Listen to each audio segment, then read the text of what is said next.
Caesar, you weren't at the Senate. Antony must have given you my reasons, Decimus. I'm not in the mood. Tell me, what's going on? Well,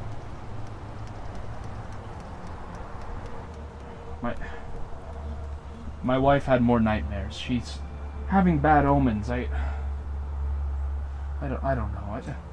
Barring these dreams, I feel terrible. I feel like I'm gonna throw up. So no, we're not doing a Senate meeting today. Just drop it, Decimus. You were sick because we were drinking last night. We were partying pretty hard, and you're really gonna believe your wife over a nightmare? Right now, we really need you. They're about to give you a lot at that Senate. And if you're not gonna be there, then that's all gonna go to waste. If you want to listen to omens, listen to your wife. Well, if you don't want the power, we'll have to find someone else for it. It's a shame, though. You were the trusted one. But Wait, Decimus. I'll be there at the Senate today. glad to hear it. Hello friends, I'm going to try to make a history video now. Please do give me criticism in the comments, as I've never done anything like this. Let's talk about despair. Everything you've worked for, everything you are, everything you will be, is a fleeting opportunity that is being squashed before you. And in this we have despair. Did Caesar cry for Pompey? I mean, there are many anecdotes saying he supposedly did, mostly by Lucan and Plutarch and some other fucking kind of shitty biased accounts, right? But the craziest part of this anecdote that has been in wide circulation for so long is that Caesar never wrote himself ever having seen this severed head in the writings about that civil war. But don't worry, you'll come to find out why he may have possibly omitted this gruesome detail for the sake of his cool levels. Okay, let's tackle this. Who was Pompey the Great? Pompey was known as a great general. I mean, listen to the name, right? He really got his first kickoff, big celebrity debut fighting in Sulla's civil war, who he became kind of like a popular general for Sulla to pick because Pompey was so good at what he did. He got nicknamed Pompey the Great by Sulla because Pompey was such a big fan of Alexander the Great that Sulla thought it would be a nice compliment to call him Pompey the Great. He became the youngest Roman to ever have a triumph, though he really shouldn't have been able to have one, but when the person you did the civil war for becomes a de facto dictator, you kind of get what you want. He was so charismatic that when he brought up charges that could have ruined his life, the judge first threw the case out and second married him to his daughter. Pompey would later join the first Triumvirate as the most militarily decorated person in that trio at the time. So was that how Pompey and Caesar met? Possibly?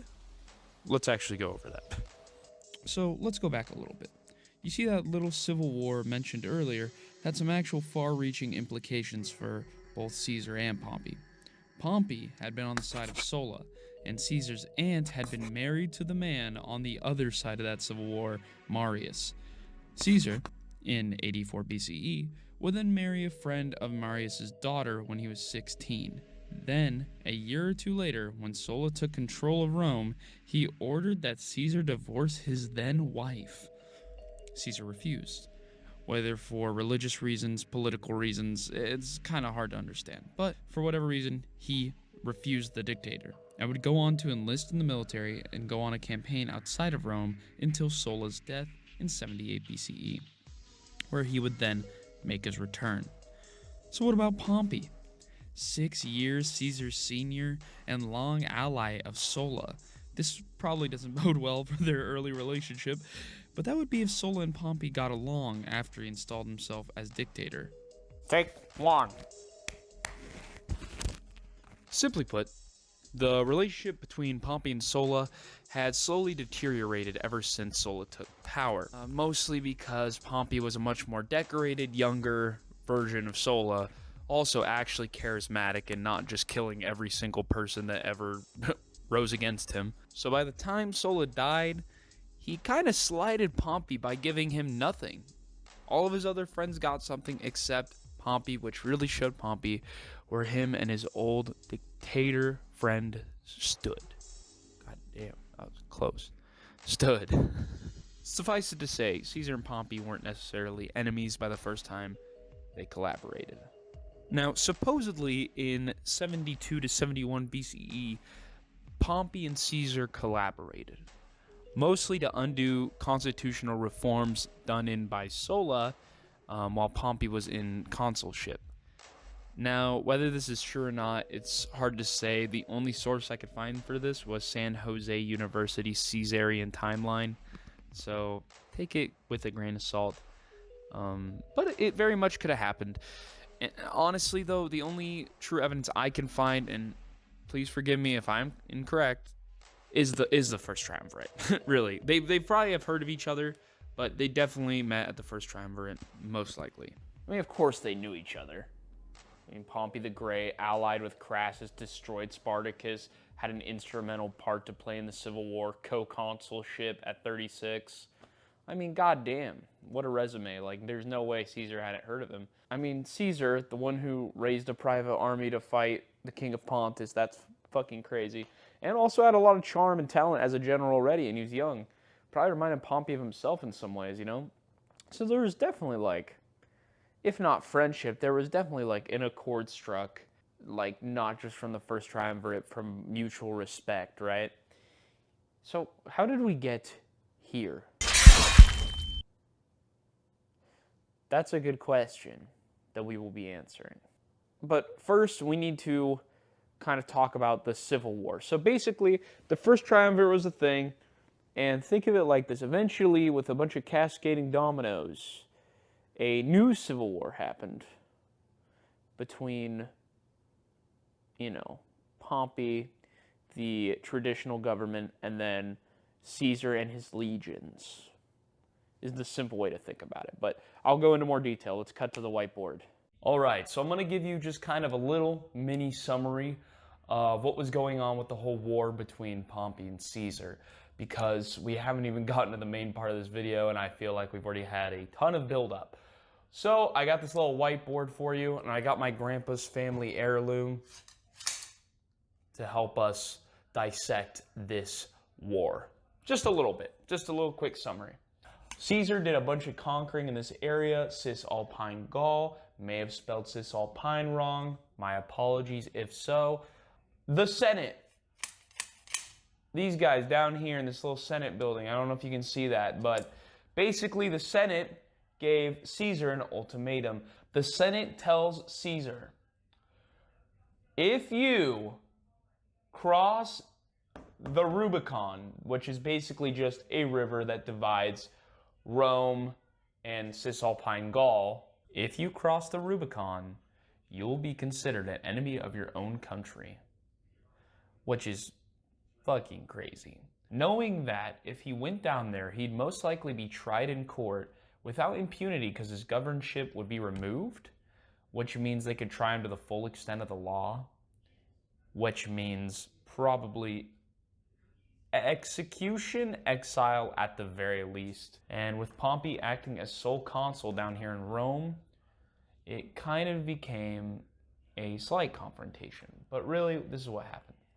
Caesar took the night to consider these things, and realizing that his death was most likely waiting on the other side of a door where he was to relinquish all of his powers and not pass the Rubicon, he decided to cross. Caesar having crossed the Rubicon towards the capital of Rome, towards the Senate, Pompey is forced to flee. But suffice it to say, no armies were here in Rome, so he took a lot of time to consider whether to abandon Rome and let Caesar just take it, and at the end of all that consideration, he did end up leaving. So we have the beginning of the Roman Civil War here. Many of those, but I think this is the second one. Not that important which one it is. We have another Roman Civil War going on between Pompey the Great, a very decorated general, very popular, charismatic, has a way with, I would describe his battle tactics as practical. Very practical general, knows how to use his advantages to their maximum value. Caesar, on the other hand, is a very adaptable general, and he has a focus on creating advantages instead of seeking them out to use them. So, very interesting lineup. Very, very interesting lineup. Barring all that, their first meetup would be at the Battle of Dyrrhachium. Sorry if I'm pronouncing that incorrectly. I am a normal person. So they meet each other at the Battle of Dyrrhachium, where in many ways, Pompey the Great outwits his younger ex-triumvir, Julius Caesar. God, Pompey was pissing Caesar off, just pissing in his cereal, right? He was cutting off Caesar's supply lines. Caesar was stuck in a place without any allies to create those supply lines, and many times his ships were being completely barred by blockades. Caesar's supply lines had been cut off. Pompey knew this, and Pompey was smart enough to take practical advantage of what is basically a God-given victory if they just hold out for months. But Pompey's advisors wouldn't leave it alone. But spoiler, this isn't called Pompey's Civil War, it's called Caesar's.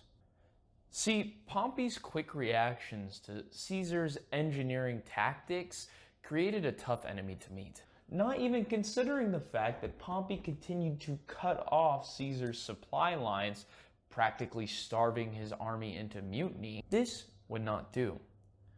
So Caesar would make a decisive blow at one particular battle, the Battle of Pharsalus. See, the annoying thing is that Pompey was in such a fantastic position, on a hill which would be considered off screen of the whiteboard up here. Pompey had a superior force, superior cavalry to Caesar up on a hill, an encampment. Caesar was camped down below him in a disadvantageous position. But Pompey's advisors pressed Pompey to attack Caesar because Caesar broke camp to feint them into attacking. Setting his right flank against the riverside was a great idea. Caesar can't flank him from this side if there's a river in the way. And so, thinking his cavalry was superior, which it was, he made a judgment call and pressed his cavalry towards Caesar's inferior force. It's debated whether Caesar moved his cavalry line into Pompey or if Pompey moved his cavalry line into Caesar's inferior, but I like to lean towards the idea that Caesar indeed did put his lighter cavalry force towards Pompey to bait him into this next, sadly decisive blow for what was a great general of Rome, Pompey. Pompey's cavalry moved in.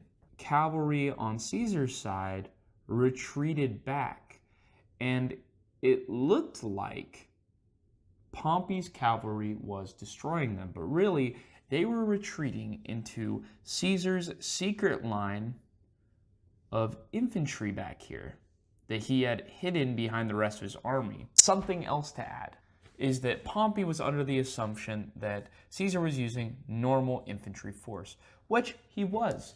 They were using swords and javelins, but he didn't have spearmen to deal with the cavalry. So Pompey thought he was really in no massive danger.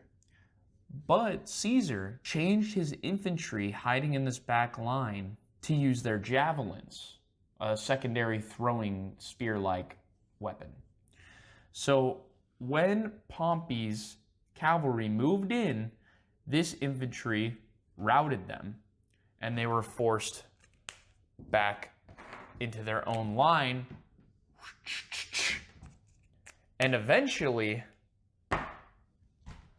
they would be crushed. Pompey would then flee to the sea, and charting a boat down to Egypt would attempt to convince Egyptian allies to side with him in the Roman Civil War, which really made sense. Egypt was a close ally of Rome.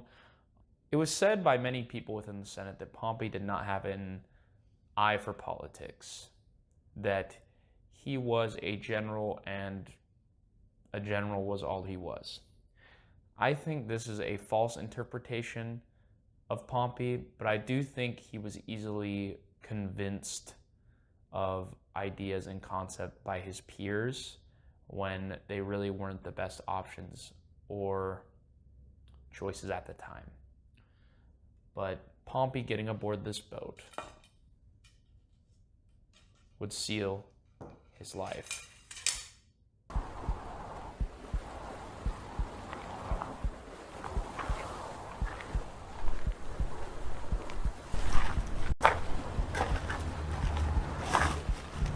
What was your name again? Septimus? And from where do you hail? Septimus, are you Roman? Oh, I don't know.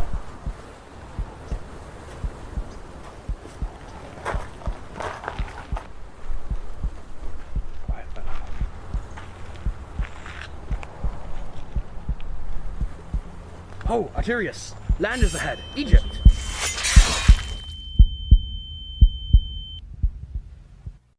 Septimus and Achilles, both Roman mercenaries, and possibly another, were told by their then benefactor, Ptolemy Dionysius, to assassinate Pompey. But really they were told by Ptolemy's advisors to do it because they were attempting to curry favor with the winning side, which they believed probably correctly was Caesar at the time, and he was killed before he ever reached land. There's some accounts that say he stepped foot on land and they stabbed him. I think that's just for traumatization, honestly. I think they stabbed him probably the minute he saw land. That's what I like to think. You don't want the head getting rotted and stuff. I get that, but pretty terrifying to think, right, that these mercenaries are waiting around you and their thinking is, oh, we're going to snuff this life out, but let's wait till we're close enough so it doesn't rot. Brutal, man. Brutal. I know I use a lot of flowery language, but make no mistake, Caesar, Pompey, any of these Roman generals and the like, they weren't heroes. I'm sure that's probably obvious to anybody who has any deeper thinking, but just know they've committed their share of war crimes. History is a game of bad men doing great things, or maybe great men doing bad things, or what I like to think is just humans doing human things. Whether that's, helping a homeless person or genocide of an entire people. It was common practice to cut off the heads of enemy officials, high-ranking enemy officials, after the conclusion of a battle, war, assassination plot, etc. But did Caesar ever see Pompey's head? I mean, really, did he see Pompey prostrated before him by the Alexandrian soldiers? I don't think so. I mean, Egyptian, but they're in Alexandria, blah, blah, blah. Anyways, there's the later account of that happening in writing, right? Boycott, I think is how you pronounce it, French painter, around 1413 to 1415, it was said that Pompey had his head paraded through the streets on a lance in Alexandria. Now, coming a little over 1400 years by a French painter, kind of a weak start. So maybe we should get down to brass tacks and see what the man himself had to say. Not Pompey. Obvious reasons he could not write on this issue. Caesar, right? He loved writing his battles, his wars, his adventures, and he always wrote them in the third person to remove as much of himself from the actual writings while actually leaving and telling us so much more by what he left out. In his writing, Civil War, he said, At Alexandria, he learns of the death of Pompeius, and then immediately on landing, he hears the shouting of the soldiers whom the king had left in the town on garrison duty, and sees them hurrying to meet him, because the fascists were being carried in front of him. Now this seems pretty conclusive, right? He died, but he wasn't shown the head. Seems pretty obvious. But, to the theory's credit, this could be a political move by Caesar in his writings. I mean, most of his moves were political moves. By omitting his showing of Pompey's head, he leaves out a more grisly detail that could stir up sympathy for Pompey and his end, right?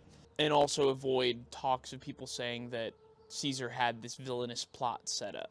And instead, only bolster his past empathetic accounts of Pompey and kind of put him in a position where Caesar was the empath, was trying to be good, was trying to do good. Lucan, a poet, would write a scathing recount of the Egyptians' supposed beheading of Pompey and portrayal of that beheading to Caesar. With these words, he took off the covering from the head and held it in his hands.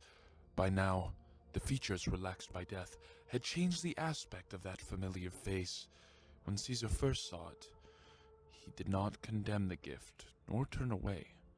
His eyes were fixed upon the face till he could be sure. Then, when he saw the proof of the crime, and thought it safe at last to be the loving kinsman, he shed crocodile tears, and forced out groans while his heart rejoiced. By tears alone was he able to hide his obvious delight, and thus he belittles the king horrid service, preferring to mourn the severed head of his kinsman rather than owe obligation to it. Valerius, a historian, would say, For when Caesar saw it, he forgot the role of enemy, and put on the countenance of a father-in-law, and gave tears to Pompey, his own and his daughter's too. And he had the head cremated with an abundance of the costliest perfumes. If the heart of the divine leader had not shown itself so gentle, he who a little while before had been looked upon as the crown of the Roman Empire, so does fortune turn the affairs of mortals, would have lain unburied. One more for good measure. Cassius Dio, historian and senator, lived from roughly 150 AD to 225 AD, and he had this to say. Now Caesar, at the sight of Pompey's head, wept and lamented bitterly, calling him countryman and son-in-law, and enumerating all the kindness they had shown each other. As for the murderers, far from admitting that he owed them any reward, he actually heaped reproaches upon them, and he commanded that the head should be adorned, properly prepared, and buried. For this he received praise, but for his hypocrisy he incurred ridicule. He had, of course, from the outset been very eager for dominion. He had always hated Pompey as his antagonist and rival, and besides all his other measures against him, he had brought on this war with no other purpose than to secure this rival's ruin and his own supremacy. He had but now been hurrying to Egypt with no other end in view than to overthrow him completely if he should still be alive. Yet he feigned to mourn his loss and made a show of vexation over his murder.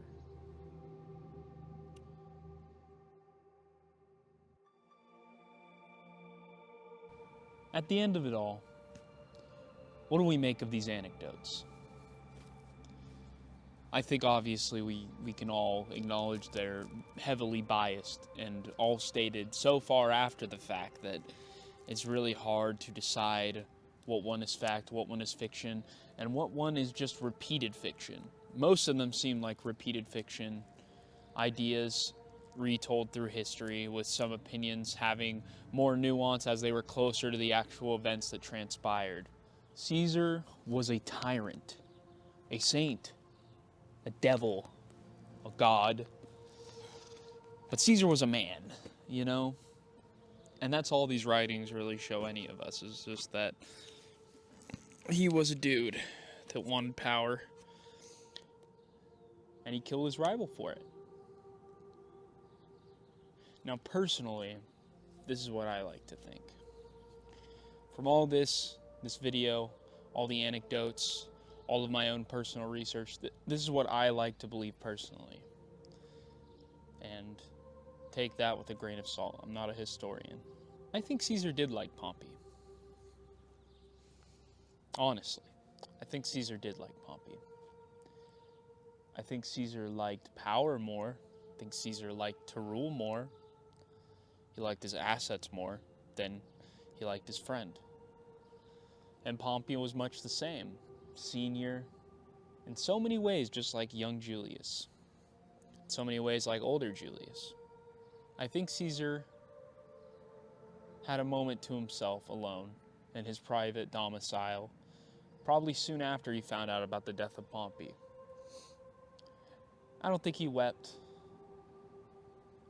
but I think he was saddened and bitter over how his own decisions had played out in the death of a man so similar to himself. And Pompey's ghost would follow Caesar all the way to his own assassination, underneath the statue of Pompey the Great. Caesar would die by the hands of friends, enemies, acquaintances, politicians, all. Man, dude. Rome was fucking crazy. Are you recording my audio? Yes. Okay, I forgot about that, sorry. Land is ahead. Egypt!